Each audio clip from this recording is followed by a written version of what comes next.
ओम शांति। आज का सत्य अनुभव है भोपाल भिंड के रहने वाले ब्रह्मा कुमार नाथुराम भाई का। नाथुराम भाई बताते हैं, मैं भोलेनाथ बाबा की भक्ति करता था। लगातार 10 वर्षों से व्रत, शिव चालीसा, पूजा पाठ, आरती आदि करता आ रहा था। शादी हुई तो पत्नी से अनबन रहने लगी। संस्कारों का मिलन नहीं हुआ। एक दिन दुर्घटना में मेरा पैर टूट गया। मन में विचार आया कि पत्नी ने तो दिल तोड़ा और दिल जोड़ने के लिए मैं भगवान के पास आया तो भगवान ने मेरी टांग तोड़ दी। मेरी अज्ञानता की पराकाष्ठा ही तो थी यह, जो मैं अपने कर्मों की गुह्य गति को समझा नहीं और उस परम निर्दोष को दोषी मान कुछ न कुछ कहता रहा। ये ठीक है कि अपने पिछले कर्म मनुष्य को दिखाई नहीं देते, इस कारण वह अपने कर्मों का दोष नहीं मानता, परंतु दिखाई तो भगवान भी नहीं देता और उसके द्वारा ही टांग तोड़ी गई, इसका कोई प्रमाण भी हमारे पास नहीं होता। फिर भी हम अपने को ढककर दोषों के लिए उसे जिम्मेदार ठहराने में जरा भी नहीं हिचकिचाते। इसके बाद मैंने पूजा पाठ आदि सब बंद कर दिए। मैं आसुरी प्रवृत्ति का हो गया और दुनिया के बुरे से बुरे काम करने चालू कर दिए। खान पान भी अशुद्ध हो गया। जीवन में लूट मार, लड़ाई झगड़ा मेरे लिए आम बात बन गई। मांस, शराब, जुआ, बीड़ी, सिगरेट, तंबाकू आदि सब कुछ चालू हो गया। लोग मुझसे डरने लगे। अब हमारी एक टीम बन गई जिसमें मैं सबका लीडर था। कई बार जेल भी जाना होता रहा। जीवन नर्क के समान हो गया। 10-15 केस भी लग गए, जिस कारण सड़क पर निकलना भी मुश्किल हो गया। रात दिन गलियों में भटकता था। कोई कुछ कहता तो तुरंत ही उसे मार पीट देता था। बाजार से हफ्ता लेना मेरा पेशा बन गया। व्यसन विकारी होने के कारण मेरे सोचने समझने की शक्ति क्षीण हो चुकी थी। घर वाले भी मुझसे बहुत परेशान रहने लगे, क्योंकि रात दिन पुलिस घर पर आती रहती थी।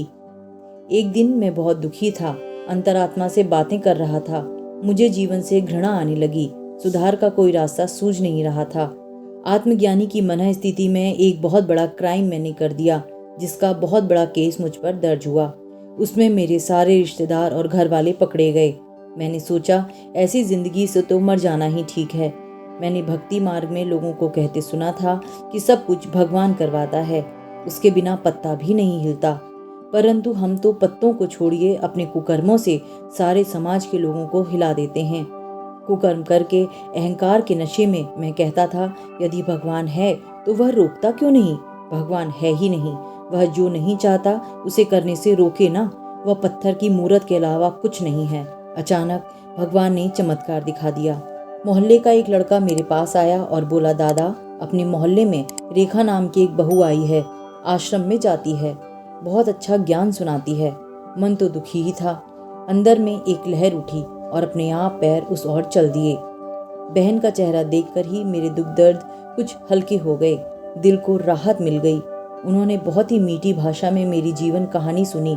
फिर एक प्रश्न पूछा, आप किस रास्ते पर चलना पसंद करेंगे?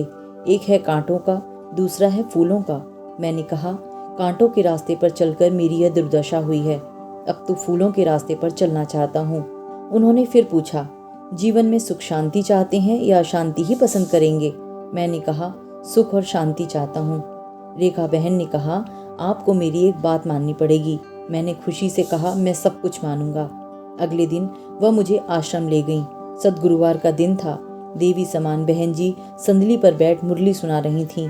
अनमोल वचन समझ में तो कम आए, लेकिन दिल को छू रहे थे। मन शांत होने लगा। जिस प्रकार रोशनी की एक किरण से गहन अंधकार छटने लगता है, इसी प्रकार सत्य ज्ञान के चंद शब्दों से ही मुझे राहत मिल गई।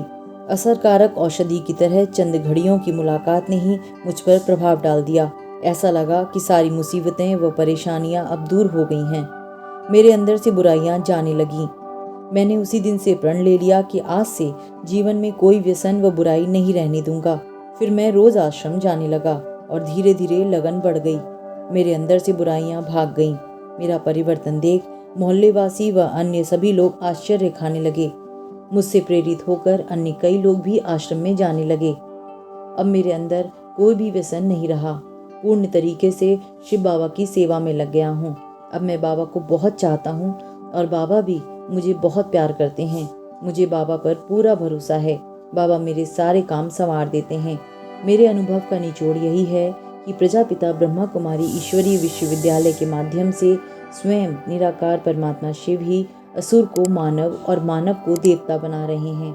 आप भी इसका लाभ उठाइए। भगवान ही सर्वोच्च सुधारक है। वे ही संसार का सुधार करने के लिए अवतरित हो चुके हैं। तो ये था नाथूराम भाई का सत्य अनुभव। अगर आपको ये अनुभव पसंद आया है तो कृपया इसे औरों के साथ ज़रूर साझा कीजिएगा। आपके कमेंट और आपके लाइक से हमें बहुत प्रेरणा मिलती है।